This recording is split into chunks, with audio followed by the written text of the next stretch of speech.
Baik, kita dengarkan firman Tuhan. Saya memberikan judul firman Tuhan, hati yang mencintai.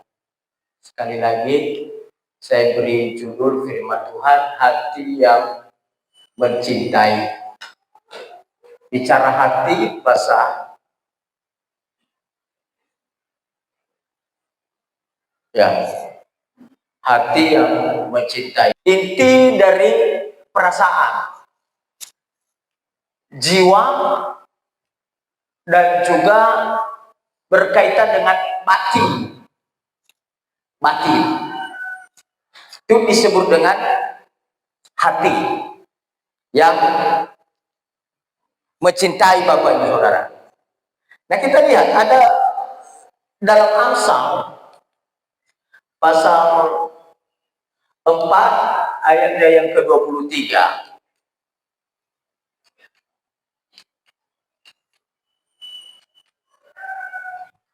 Ya, Amsal 4 ayat 23 dikatakan di sini, jagalah hatimu dengan segala kewaspadaan, karena dari situlah terpancar kehidupan. Jaga. Kalau hati yang mencintai berarti hati yang bisa dikatakan bahwa saudara, kalau bahasa Inggris pakai mencintai ini pakai love ya, love. Ya. Bapak Ibu, salah satu pekerjaan yang mungkin kita punya pekerjaan masing-masing. Bapak Ibu, kalau pekerjaan kita masing-masing tidak kita cintai, tidak kita suka, maka pekerjaan itu Bapak Ibu tidak maksimal dan tidak akan baik-baik saja kalau kita tidak menyukai Bapak Ibu. Segala sesuatunya kita harus menyukai atau mencintai, itu disebut dengan kata love. Makanya kalau orang yang bercinta menyampaikan suatu I love you, itu tidak salah. Karena kenapa kita bisa mengucapkan I love you? Karena memang karena kita mencintai, dan kata I love you itu tidak harus disampaikan kepada satu oknum yang disebut dengan woman atau perempuan. Tidak. Tapi kata I love you itu adalah dalam segala sesuatu yang kita kerjakan pun kita harus melampiaskan yang disebut dengan kata I love you. Bapak Ibu, kalau kita seorang pecinta kopi, maka kita pasti akan mengatakan bahwa I love you kopi. Bukan hanya kepada kepribadian orang, bukan hanya kepada oknum orang, Bapak Saudara, tetapi kita akan mencintai.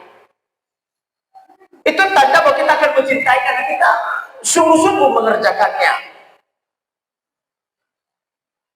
Sama dengan misalnya kita cinta voli, kita cinta hobi lain, kita cinta bola kaki, kita cinta yang ini, semuanya Bapak Ibu, semuanya kalau kita mencintai pekerjaan kita, pasti kita akan mengerjakan dengan maksimal. Amin. Kalau tetangga kami, maaf saya bukan menegatifkan, tapi ini memang mencintai. Kalau tetangga kami suka pelihara ayam, tetangga gembala, sakingnya mau habis pun bikin kandang tidak masalah, karena memang itu mencintai. pekerjaan itu. Sorry, bukan saya menegatifkan, tapi memang saya menggambarkan seperti itu gambarannya kalau kita benar-benar mencintai pekerjaan kita. Kalau aku tidak sanggup menetes anak, harus kasih di kandang, kasih bola lampu supaya jangan mati. Itu mencintai. Dan segala sesuatu yang kita kerjakan harus ada disebut dengan love di dalamnya. Maka oleh sebab itu, cinta itu tidak terambil dari mulut, cinta itu tidak terambil dari panca indera yang mata, mulut, telinga, hidung, dan lain dan sebagainya. Tapi cinta itu berasal dari hati. Roha. Makanya kalau orang Batak, hati itu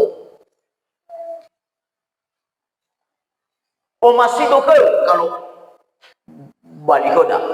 Berasal cinta itu bukan dari mulut, cinta itu bukan dari panca indera, tapi cinta itu adalah berasal dari hati. Maka hati itu, kalau ditanya orang bagaimana gambar hati, tapi pasti akan menunjukkan bahwa gambar hati adalah gambar love. Itu gambar hati. Padahal sebenarnya belum tahu kita hati. Ciri-cirinya bagaimana? Apakah bentuk love? Sebenarnya hati itu tidak terbentuk love. Kalau kita lihat dari hati ayam, jantung ayam, dan lain dan sebagainya, jantung babi sebenarnya tidak terbentuk love. Tapi kenapa hati selalu orang menggambarkan love? Kenapa? Karena dari situlah cinta itu muncul. Maka oleh sebab itu Amsal Sulaiman berkata, jagalah hati itu, supaya jagalah hati itu dan waspadalah di dalamnya, karena dari situ muncul kehidupan, dari situ terpancar kehidupan. Menjaga Bapak Ibu. Kalau hati tidak bisa kita jaga Bapak Ibu, maka akan mengotori yang disebut dengan hati. Kalau hatimu sudah kotor Bapak Ibu, saudara, maka kalaupun kita paksakan, maka tidak akan pernah kita bisa mencintainya. Kenapa? Karena hati tidak bersih. Maka oleh sebab itu Alkitab mencatat jagalah. Amin. Jagalah. Coba next.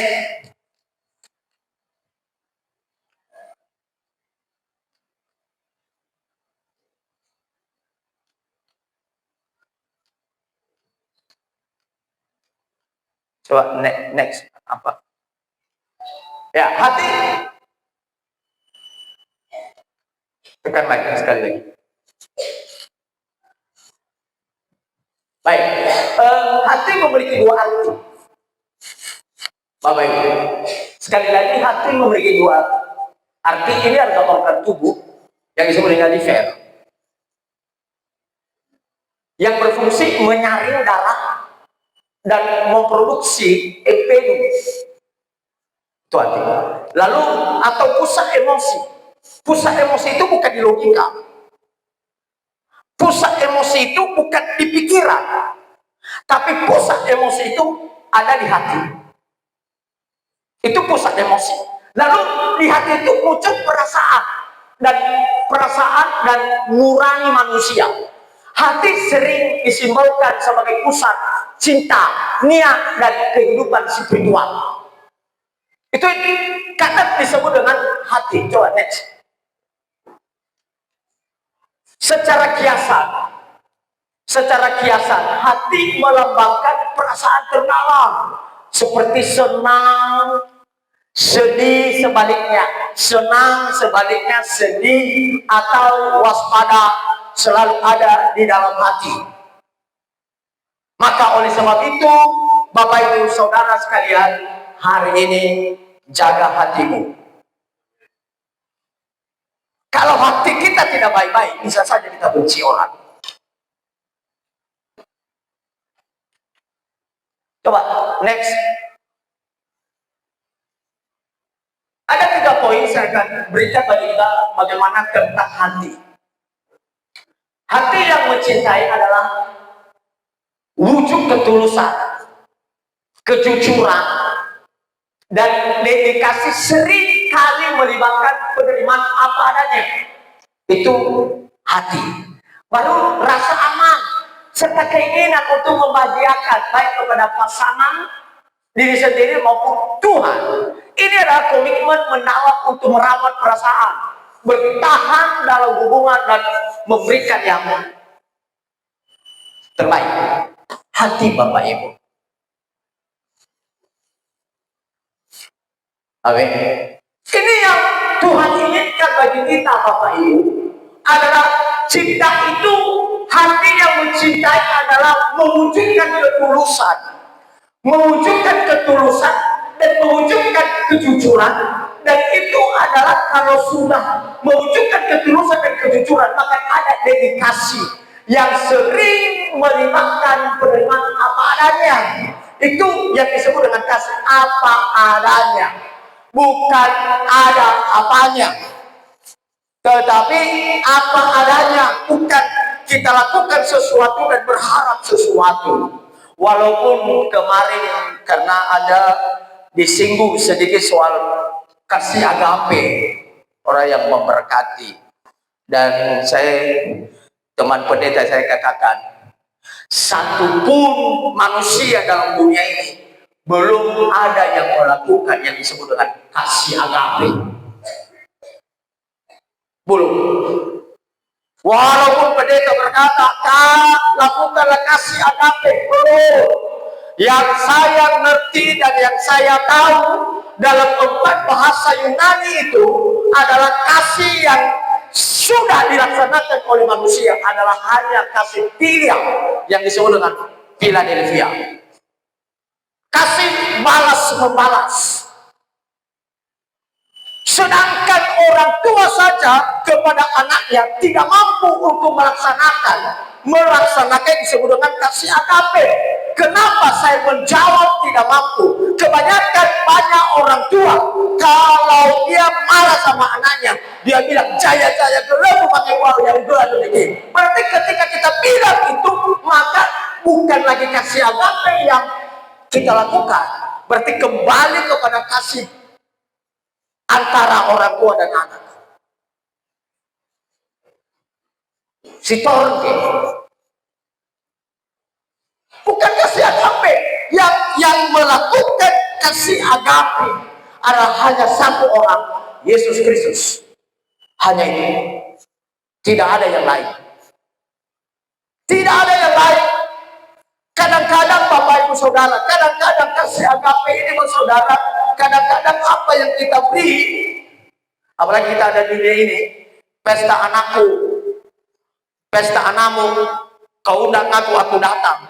Pesta anakku, kau undang kau tidak datang, aku sedih.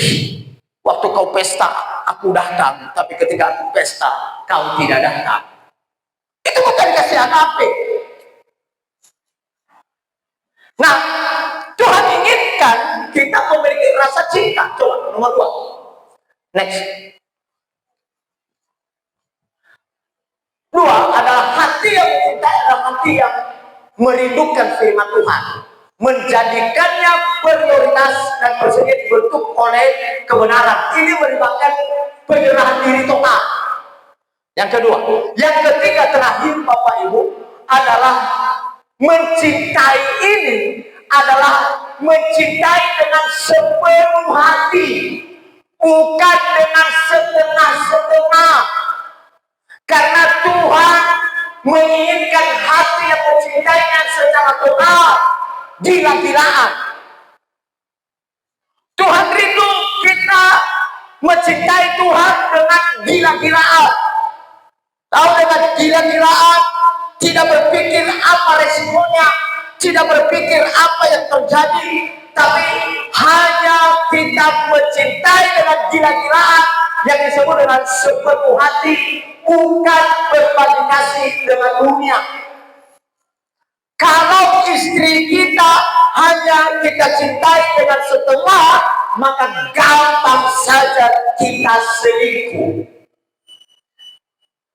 Taila dalam itu no alaw di kumai supasi. Mesti ada. Kenapa? Karena kita mencintai istri bukan dengan setengah-setengah, bukan dengan sepenuh hati, hanya setengah-setengah.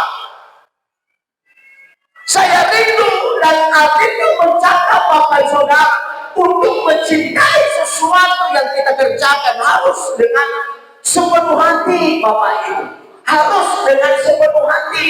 Gila loh. Memang aku gila denganmu Tuhan. Karena aku gila dengan Yesus, maka resiko apapun aku akan menanggungnya. Kenapa? Karena aku gila dengan Tuhan. Bukan gila stres, tapi gila karena melakukan kehendak Tuhan.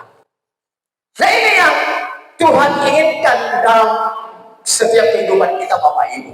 Saya rindu kalau kita memiliki hati yang mencintai,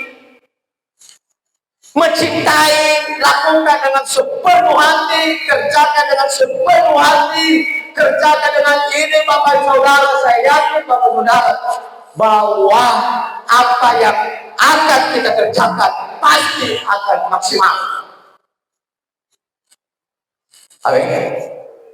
Haleluya. Mencintai. Kadang-kadang kita tidak ngerti apa tujuan Tuhan Bapak Ibu. Kadang-kadang tidak mengerti apa maksud Tuhan dalam hidup kita. Kadang-kadang kita tidak sadar apa yang menjadi tujuan Allah dalam setiap hidup kita Bapak Saudara. Saya rasa bahwa apa yang terjadi, saya rasa bahwa apa yang kita alami, semua ada tujuan Tuhan. Semua ada tujuan Tuhan supaya kita berpaling dan mencintai Dia. Dan kita berkata kepada Tuhan, I love you Lord. Apa yang kita alami kadang-kadang ada sesuatu mungkin gesekan yang kita alami. Tuhan izinkan itu terjadi supaya engkau berubah di sisi itu. Tuhan izinkan kita mengalami sesuatu Bapak Saudara supaya Tuhan izinkan dan supaya kita sadar. Bayangkan Bapak Saudara, jujur saja, ini sudah 3 minggu cari telunjuk saya. Kalau saya kumpul-kumpulkan darah yang keluar sudah sampai satu tempat telur ayam. Dan darahnya yang keluar bukan merah tapi hitam. Dan sampai hari ini belum sembuh. Ini sudah mulai sembuh. Tapi saya katakan bahwa apa yang terjadi ini ada guna bagi Tuhan. Pernah Paulus sombong dengan apa yang dialami, prestasi yang dialami, melebihi jangkauan murid-murid Yesus. Itu Paulus, melebihi kehebatan Petrus, melebihi kehebatan Yakobus, melebihi kehebatan Rasul Yohanes, melebihi kehebatan yang lain. Bahkan Yohanes Pembaptis sekalipun yang sudah membaptis Yesus, melebihi dan itu apa yang dilakukan oleh Paulus. Punya prestasi yang luar biasa, pendidikan yang tinggi, nama yang besar, anggota Gamaliel, dan sebenarnya ahli Taurat, nama besar, dedikasi yang besar, luar biasa. Tetapi dia menyombongkan diri. Tuhan bilang, aku akan menusukkan duri di dalam dagingnya. Dan ketika Paulus sombong, ketika Paulus membanggakan diri dengan prestasi yang dia miliki, maka dikocok-kocoklah duri itu di dalam dagingnya. Sehingga Paulus berkata, aku sadar Tuhan, ketika aku sombong, maka duri itu terkocok-kocok dalam tubuhku. Prestasi apapun yang kita miliki, apapun yang kita lakukan, Bapak Saudara, ingat Bapak Saudara, ingat bahwa itu adalah hanya buah untuk melakukan sesuatu untuk kemuliaan Tuhan.